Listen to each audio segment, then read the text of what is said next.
Ketika hidup terasa berat, tangan-Mu Tuhan selalu menopangku. Di saat jalan terasa buntu, cahaya-Mu Tuhan selalu terangiku. Mujizat-Mu masih terjadi tiap hari, selalu terjadi. Mujizat-Mu masih terjadi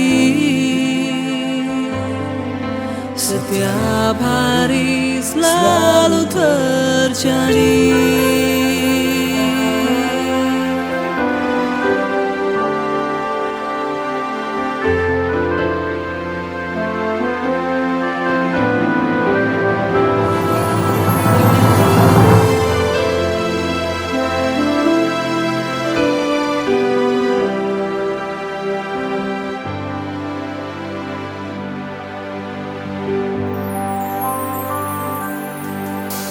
Ketika hidup terasa berat, tangan-Mu Tuhan selalu menopangku. Di saat jalan terasa buntu, cahaya-Mu Tuhan selalu terangiku. Mujizat-Mu masih terjadi tiap hari, selalu terjadi. Mujizat-Mu masih terjadi setiap hari, selalu terjadi. Mujizat-Mu masih terjadi. Shalom, mari kita persiapkan hati dan pikiran kita untuk memuji dan menyembah Tuhan.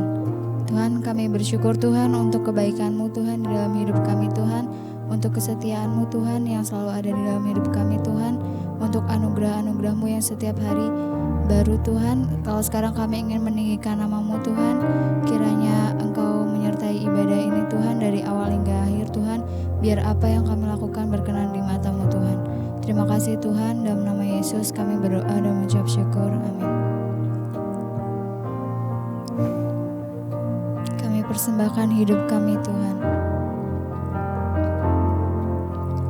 Ku persembahkan hidupku kepadamu Tuhan, untuk kemuliaan-Mu, dan ku berikan hidup ini sebagai persembahan yang berkenan padamu.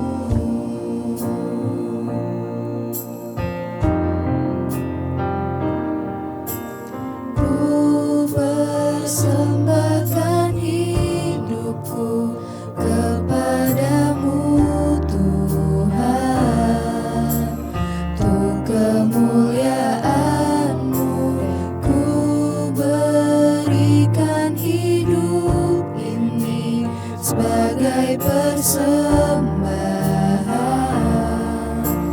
yang berkenan padamu.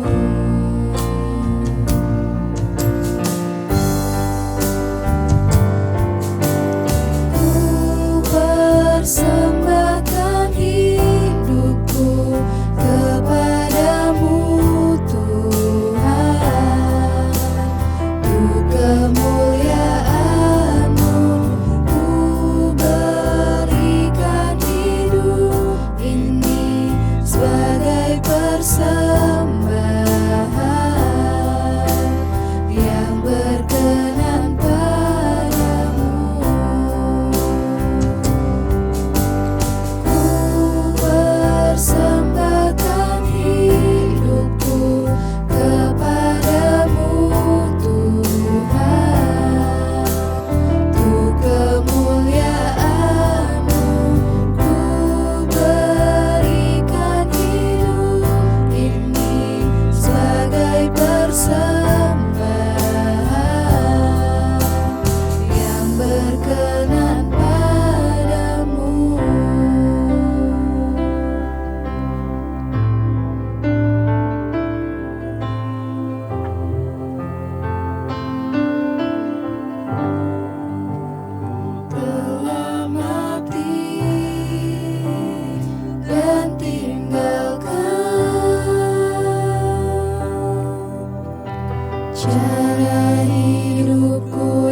semuanya sia-sia dan tak berarti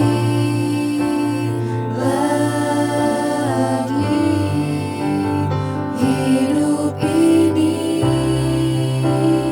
ku letakkan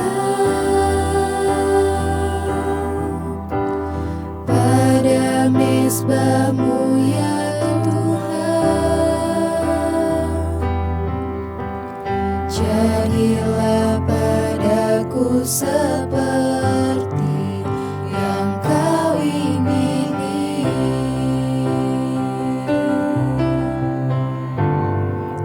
Ku telah mati dan tinggalkan cara hidupku yang lama. Semuanya sia-sia dan tak berarti lagi. Hidup ini ku letakkan pada mezbah-Mu ya Tuhan. Jadilah padaku seperti yang Kau ingini.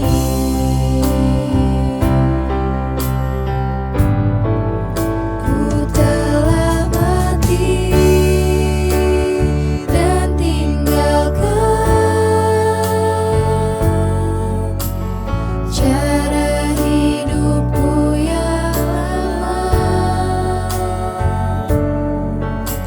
Semuanya sia-sia dan tak berarti lagi. Hidup ini ku letakkan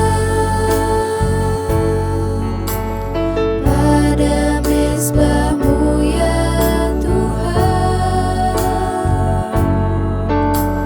Jadilah padaku seperti yang Kau ingini.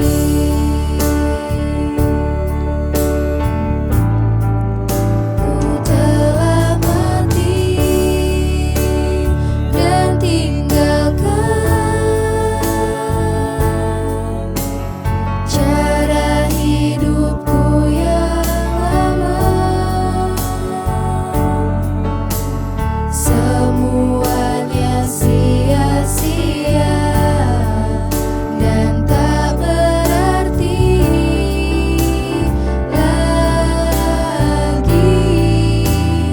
Hidup ini ku letakkan pada mezbah-Mu ya Tuhan. Jadilah padaku seperti yang Kau ingini.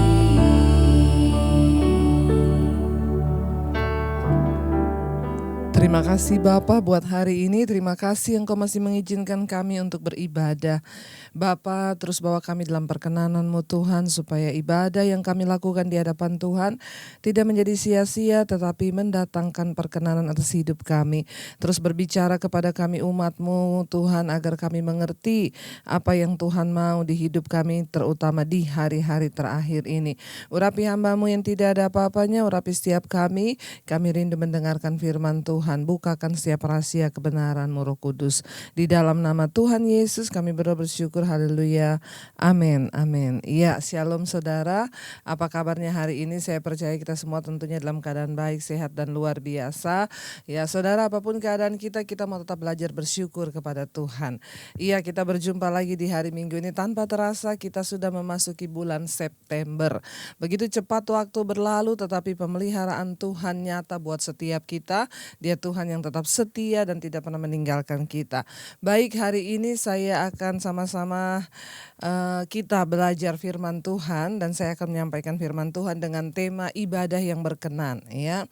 Saudara, setiap hari kita beribadah kayaknya ya, kita beribadah dan beribadah. Tetapi apakah yang kita lakukan berkenan atau tidak, ini penting. Kenapa? Karena ada banyak orang salah di dalam beribadah kepada Tuhan. Dan kalau kita mau bahas tentang ibadah ini rasanya tidak pernah cukup waktu ya saudara.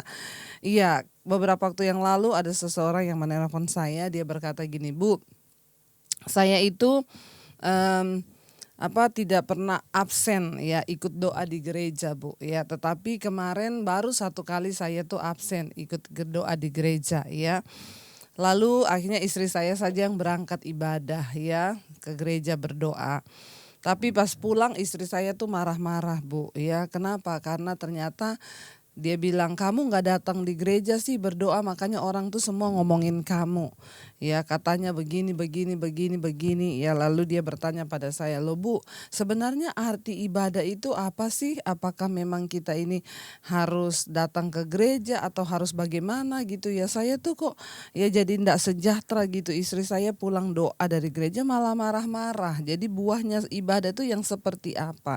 Ya, saudara, kita akan melihat dari firman Tuhan supaya kita mengerti.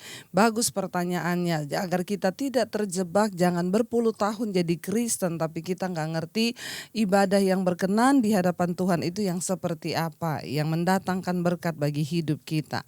Ya, kita baca dulu sama-sama Matius pasal 15 ayat yang ke-7 dan ayat yang sampai ayat ke-9. Yesus berkata kepada orang-orang Farisi di situ, kepada ahli-ahli Taurat, orang Farisi, hai orang-orang munafik, benarlah nubuat Yesaya tentang kamu.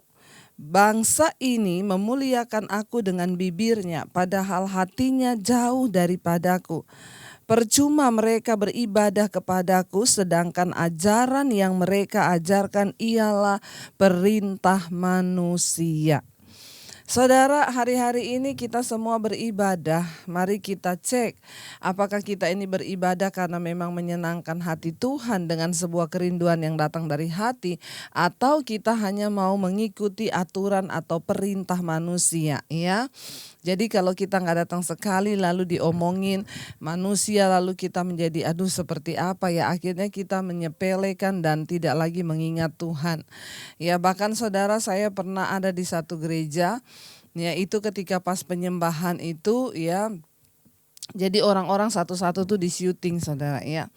Di-syuting saudara, ya, waktu kena kamera itu semua langsung ya kusuk kelihatannya berdoa, ya, karena di syuting muncul di layar besar. Apalagi ya ada hamba Tuhan yang berkata, itu tolong di syuting ya, biar saya mau nonton itu siapa yang beribadah sungguh-sungguh atau yang tidak. Jadi saudara, ya sering kali kita ini melakukan ibadah hanya karena takut kepada manusia, hanya karena nanti dicariin pendeta, nanti begini diomongin orang, nanti gimana ya, sebenarnya itu sesuatu yang mendatangkan ya Tuhan itu tidak berkenan saudara. Makanya Tuhan berkata, hai orang-orang munafik, ya. Jangan sampai kita ini merasa kita sudah beribadah, ternyata kita masuk dalam kategori orang munafik di hadapan Tuhan, ya. Hai orang-orang munafik, benarlah nubuat Yesaya tentang kamu. Ini sudah kita pelajari beberapa waktu yang lalu di doa malam, mesbah doa, ya. Ini Yesaya berkata, ya, nubuatan Yesaya tentang kamu, bangsa ini memuliakan aku dengan bibirnya, padahal hatinya jauh daripadaku. Saudara bisa bayangkan dari zaman Yesaya sampai ke zaman Yesus, ternyata nubuatan yang Yesaya sampaikan tentang bangsa itu masih tetap sama. Ya, makanya Yesus itu mengutip dari apa yang Yesaya katakan. Dia berkata apa? Ya, hai orang-orang munafik, benarlah nubuat Yesaya tentang kamu, ya. Bangsa ini memuliakan aku dengan bibirnya, padahal hatinya jauh daripadaku. Percuma mereka beribadah kepadaku, sedangkan ajaran yang mereka ajarkan ialah perintah manusia. Jadi kisah ini adalah ketika waktu itu ya Orang-orang Farisi mempersoalkan, ya kenapa murid-muridmu tidak membasuh tangan? Ya orang itu aturannya kalau mau masuk ke bait suci itu harus basuh tangan, harus basuh kaki, harus begini, harus begitu. Ya Yesus berkata, mengapa juga kamu mengikuti adat istiadat nenek moyangmu lalu kamu tidak mengikuti aturan Tuhan? Jadi saudara, ada banyak hal-hal yang seringkali kita ini berpikir kita mengikuti aturan Tuhan padahal itu bukan lagi aturan Tuhan. Makanya saudara, berhentilah berdebat karena Tuhan itulah sumber kebenaran. Kalau saya lebih tertarik, mari kita mempersiapkan hati kita di hadapan Tuhan supaya kita ini nanti tidak kedapatan bersalah, ya. Mari, Tuhan itu Tuhan yang melihat hati. Ya jangan hanya datang karena aturan manusia atau apapun, tetapi kita mau datang kepada Tuhan karena hati yang rindu untuk beribadah. Tanpa ada campuran apa-apa, Tuhan mau kita beribadah dengan, kata firman Tuhan, anggur yang murni. Ya, dengan adonan yang murni tanpa ragi. Jangan membawa sesuatu pada Tuhan yang justru mendatangkan murka atas hidup kita, ya. Karena itu sebagian orang itu saudara tidak terjadi perubahan dalam hidupnya. Kenapa? Karena dia datang ke gereja, dia nyanyi dengan mulutnya tapi dia tidak pernah menyadari bahwa Tuhan itu tertarik dengan sikap hatinya. Karena itu orang pulang dan tidak pernah berubah. Yang mabok tetap mabok, yang judi tetap judi, yang selingkuh tetap selingkuh. Ibadah itu menjadi nggak ada nilai apa-apa bagi kita. Kenapa? Karena kita ini hanya dengan bibir, dengan mulut beribadah, tapi sesungguhnya hati kita itu jauh dari Tuhan, saudara.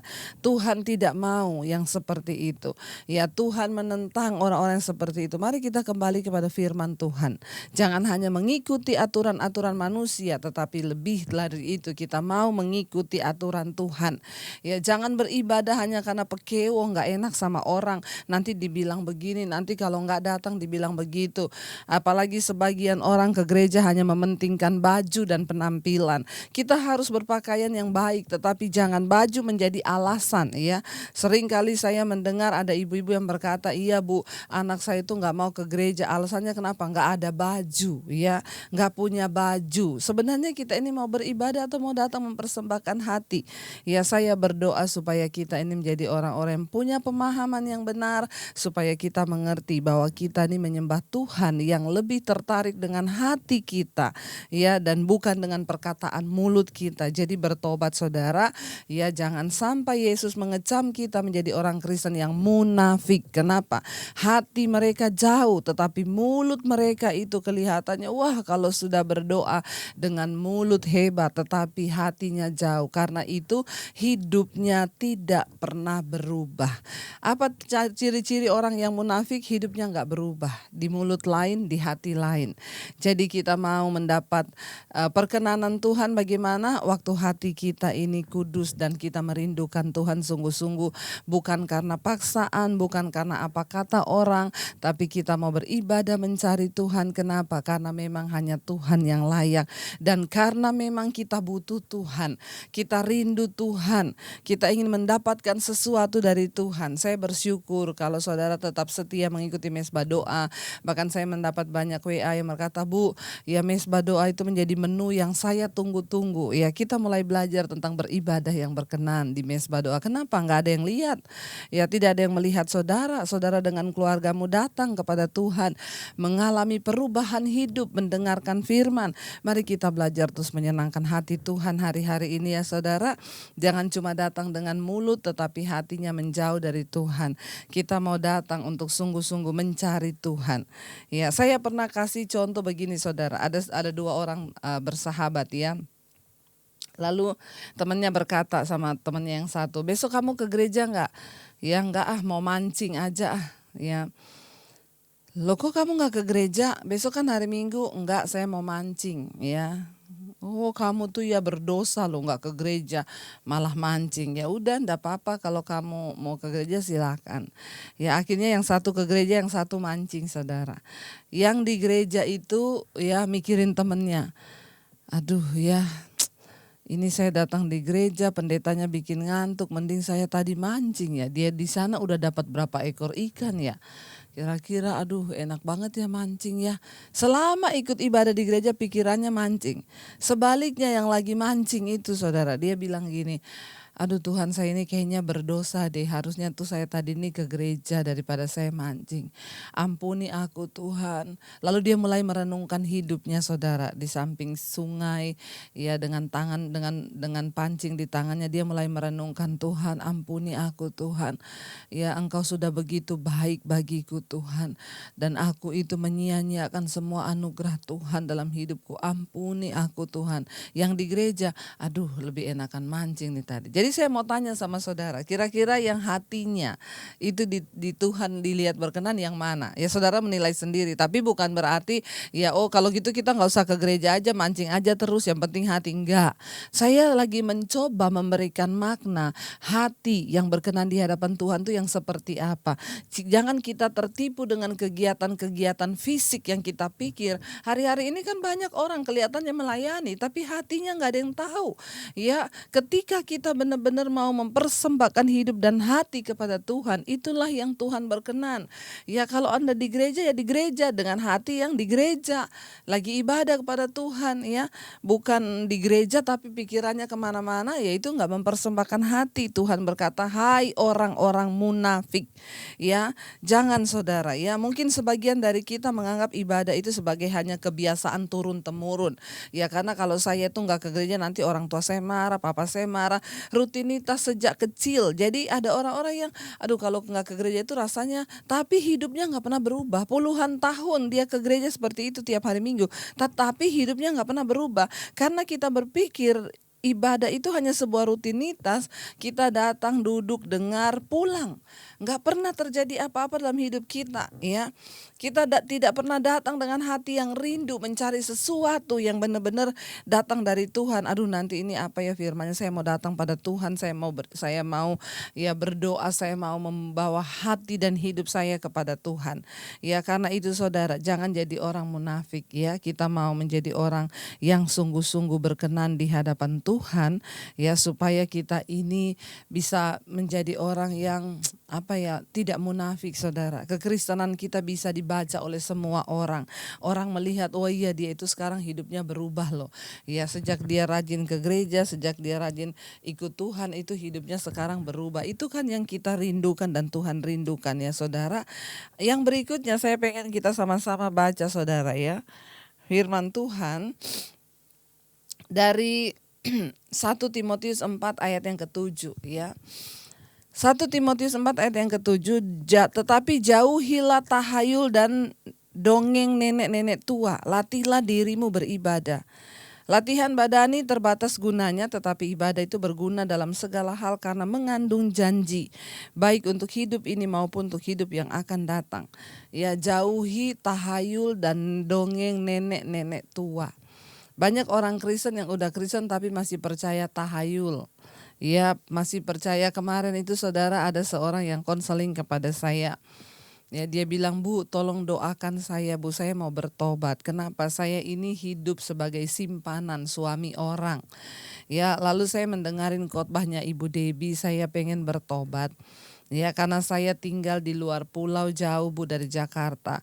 Saya terdorong untuk bertobat. Ya seperti yang Ibu berkata, kita harus mengaku dosa lalu serahkan hidupmu. Kebetulan saya juga belum dibaptis Bu. Jadi saya itu pengen bertobat. Lalu saya datanglah ke pendeta saya Bu ya di kampung. Lalu saya berkata, Bu pendeta saya mau bertobat Bu. Dia cerita semua, saya ini pelakor, saya tinggal dengan suami orang, kumpul kebo. Saya pengen bertobat, tinggalkan dia, saya pengen dibaptis ya. Lalu ibu pendetanya bilang, oh iya sudah gampang, sediakan aja uang 2 juta berapa gitu ya, untuk kamu bisa dibaptis ya. Dia bilang, Bu saya gak punya uang sebanyak itu Bu. Gak apa-apa bayar cicil aja. Ya, jadi kamu sekarang nih saya kasih amplop, ada beberapa amplop nih kamu isi. Ya, dicicil aja. Nanti kalau sudah lunas baru kita baptis. Karena itu peraturan di sini. Haleluya, Saudara ya. Kalau Saudara bisa bayangkan kalau sudah seperti itu, dia lalu orang itu telepon saya, Bu Debi kalau kayak gini gimana? Enggak usah baptis di situ, saya bilang. Cari aja gereja lain ya yang bisa melayani Anda pembaptisan dengan tulus. Tidak seperti itu aturan Tuhan. Ya, masa Tuhan bikin aturan seperti itu? Orang mau dibaptis sediakan dulu uang 2 juta, berapa isi amplopnya. Ya dia bilang saya sih waktu itu baru bayar 300.000 Bu, saya masukin di amplop, saya kasih ke pendeta. Lalu akhirnya Bu saya datang, pendeta itu bilang enggak, lunasi dulu aja baru kita baptis. Aduh Saudara ya, mengerikan ini. Ini aturan dari mana ya kalau seperti ini? Saudara ya, kita harus benar-benar mengerti kebenaran yang hakiki ya, supaya apa? Jangan kita ikuti aturan-aturan manusia. Ya, kalau dia bilang gini katanya, kalau kamu belum melunasi itu nanti nggak sah pembaptisannya. Ini cerita dari mana? Ini kan tahayul. Ini dongeng nenek-nenek tua begini ini Saudara ya. Ini aturan yang dibikin manusia ya. Tuhan tidak berkenan dengan seperti itu. Nggak ada ayatnya dibilang orang mau baptis sediakan dulu, siapin dulu uang sekian-sekian. Ya, bertobat ya Saudara. Mari kita mau sungguh-sungguh mengerti. Di sini dikatakan jauhi tahayul-tahayul. Ya, oh kalau malam Jumat itu ada setan, oh kalau gini nanti orang mati ada 3 malam lalu 100 malam. Ya masih banyak yang tanya, Bu apakah kita tuh wajib merayakan ya orang mati 3 malam, 40 malam, lalu 100 malam, 1000 malam. Itu aturan dari mana? Ya nggak ada, orang sudah meninggal ya sudah Saudara. Tidak ada hubungannya lagi, kita juga tidak bisa berdoa juga buat orang mati. Yesus firman Tuhan berkata, ya orang mati dan orang hidup itu sudah tidak ada hubungan.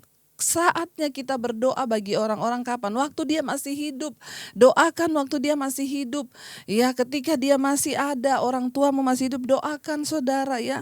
Jangan setelah mati baru mau berdoa. Ya, itu salah. Ini pemahaman dan konsep-konsep orang Kristen yang salah. Ya, kita kembali kepada firman Tuhan Saudara. Ya, di sini dikatakan kenapa kita harus beribadah sungguh-sungguh? Ya, karena ibadah itu mengandung janji baik untuk hidup ini maupun untuk hidup yang akan datang ya. Ibadah itu mengandung janji ya, untuk hidup sekarang dan hidup yang akan datang. Ya, mari kita teguh berpegang kepada iman kita. Yang terakhir Saudara, saya pengen kita baca 1 Timotius 3 ayat 16. Iya Saudara, ya beberapa waktu yang lalu ada orang yang berkata kepada saya, maaf ya Bu, kalau menurut saya orang Kristen itu beribadahnya tidak menghargai Tuhan. Kenapa? Mereka masuk ke ruang ibadah, masuk ke gereja itu pakai sepatu, pakai ini, terus ya bajunya kadang juga tidak menghormati Tuhan. Ya saya berkata ya kecuali bajunya itu memang yang sudah kebuka-buka itu salah. Tetapi kalau soal kita pakai sepatu, ya kayaknya itu adalah satu hal yang nggak bisa dijadikan tolak ukur bahwa kita tidak menghormati Tuhan, karena Tuhan itu bukan Tuhan yang melihat yang secara fisik yang seperti itu gitu ya. Karena memang ya ada yang lain kalau beribadah itu melepaskan kasut ya beberapa agama. Tapi kita menghargai memang cara beribadah mereka seperti itu. Tapi bukan berarti kita yang pakai sepatu itu tidak menghargai Tuhan. Kita kembali lagi kepada sikap hati kita ya. Jadi Saudara, kita mau lihat rahasia dari ibadah orang Kristen itu seperti apa Saudara. Ya, 1 Timotius pasal yang ketiga ayat 16 berkata begini, dan sesungguhnya agunglah rahasia ibadah kita. Dia yang telah menyatakan dirinya dalam rupa manusia, dibenarkan dalam roh, yang menampakkan dirinya kepada malaikat-malaikat, diberitakan di antara bangsa-bangsa yang tidak mengenal Allah, yang dipercayai di dalam dunia, diangkat dalam kemuliaan. Ya, apa rahasia ibadah kita? Ya, yang sesungguhnya, yang harus dan yang terpenting untuk kita sungguh-sungguh merenungkan.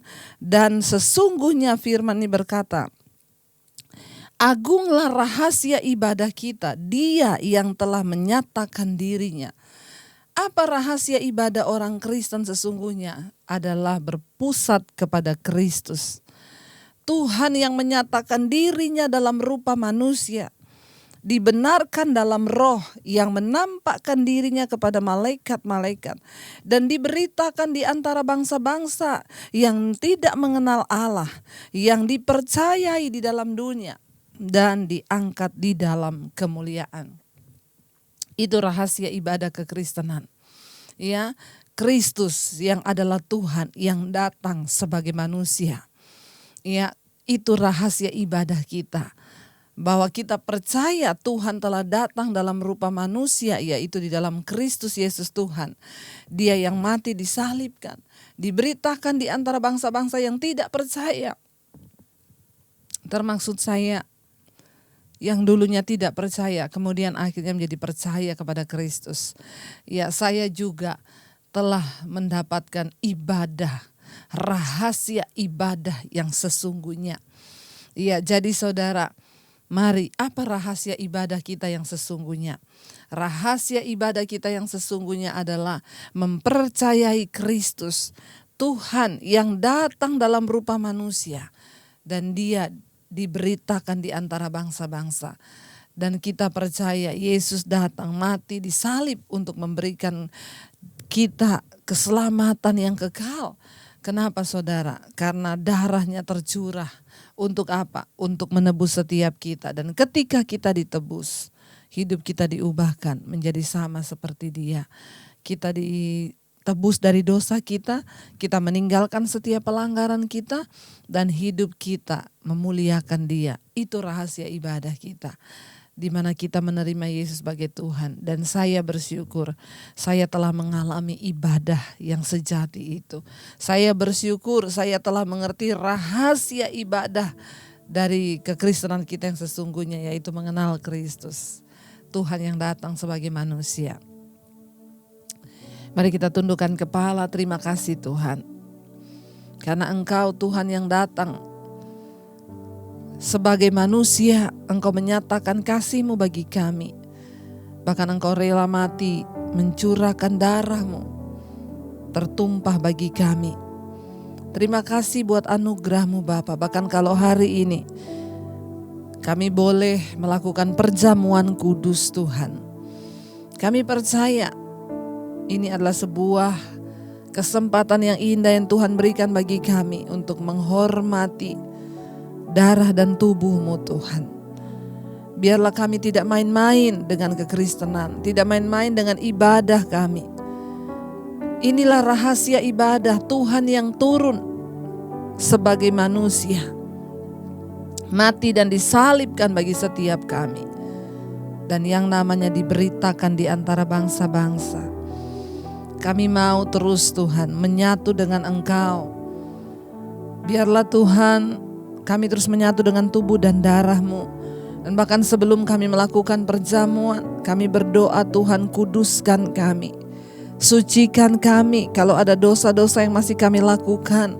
Kepahitan, kebencian, amarah, kenajisan, percabulan, perselingkuhan, dosa apapun yang tidak berkenan, Tuhan mampukan kami membuang semua dosa itu di dalam nama Yesus. Bahkan darah-Mu yang sudah menebus kami. Tuhan, kami mau sungguh-sungguh untuk beribadah agar hidup kami berkenan di mata Tuhan. Kuduskan setiap kami Bapa. Kuduskan hidup kami Tuhan.